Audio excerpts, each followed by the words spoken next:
Before we continue with today's astonishing revelation that has sent shockwaves through South Africa, viewers are urged to stay connected, remain alert, and understand that what is unfolding is not a fleeting headline but a living political drama reshaping national conversations in real time.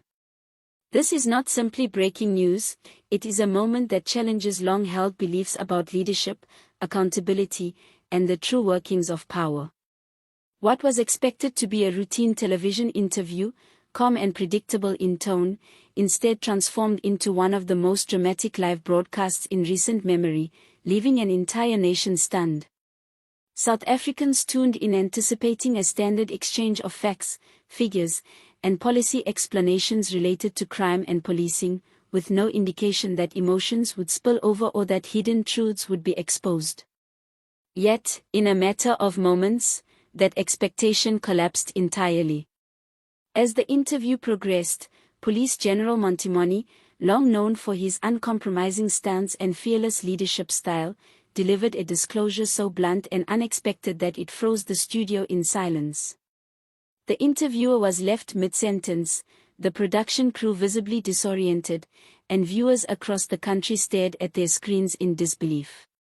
Within hours, clips of the exchange flooded social media, replayed endlessly, dissected by analysts, debated by citizens, and amplified by news outlets. It felt as though the country itself had paused, holding its breath while grappling with a truth that had been hiding in plain sight.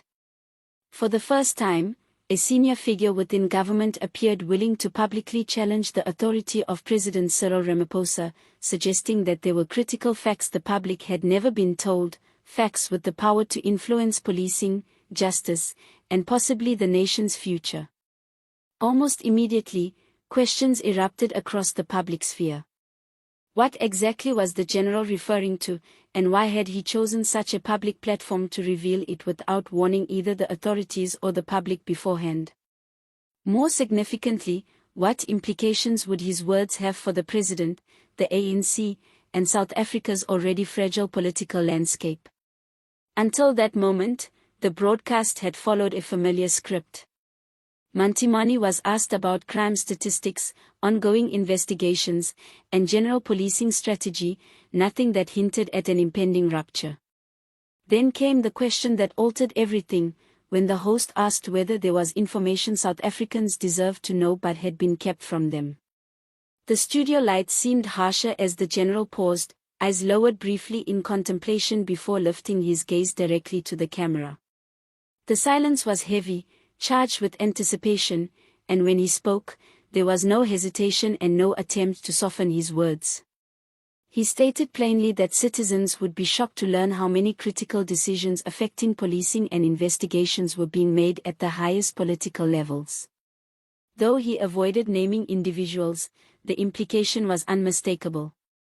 He spoke of political interference shaping police work, of investigations influenced by considerations unrelated to justice. Then came the most consequential moment, as he described pressure from leadership, unusual directives, sudden changes in investigative focus, and closed-door discussions that he emphasized should never occur within a professional law enforcement system. In that instant, it felt as though a curtain had been pulled back, granting ordinary citizens a rare glimpse into the machinery of power they had long suspected but never seen confirmed so openly. The reaction was immediate and explosive. Social media platforms erupted with hashtags and heated debate, newsrooms scrambled to adjust their programming, and families across the country phoned one another in disbelief. Experts were rushed into studios to interpret the meaning of the general statements, replayed frame by frame as commentators analyzed every pause and inflection. It quickly became apparent that this was no impulsive outburst. For months, there had been quiet murmurs within law enforcement circles about stalled cases, internal complaints, and investigations seemingly derailed by political interests. Mkhwanazi, widely regarded as unyielding and resistant to pressure, appeared to have chosen television as his platform precisely because it offered a direct line to the public, free from intermediaries who might dilute or suppress his message. What he alluded to ran deeper than a single incident or disagreement. He suggested a coordinated system operating above his rank, determining which cases would advance and which would quietly disappear. Files would suddenly go cold, investigations would slow without explanation, and decisions would be made not on the basis of evidence or justice but on political convenience. Though he never explicitly accused anyone, the meaning was clear enough that no direct accusation was necessary. The distinction between what citizens are told and what actually happens behind the scenes, he implied, has profound consequences for justice, crime prevention, and national security.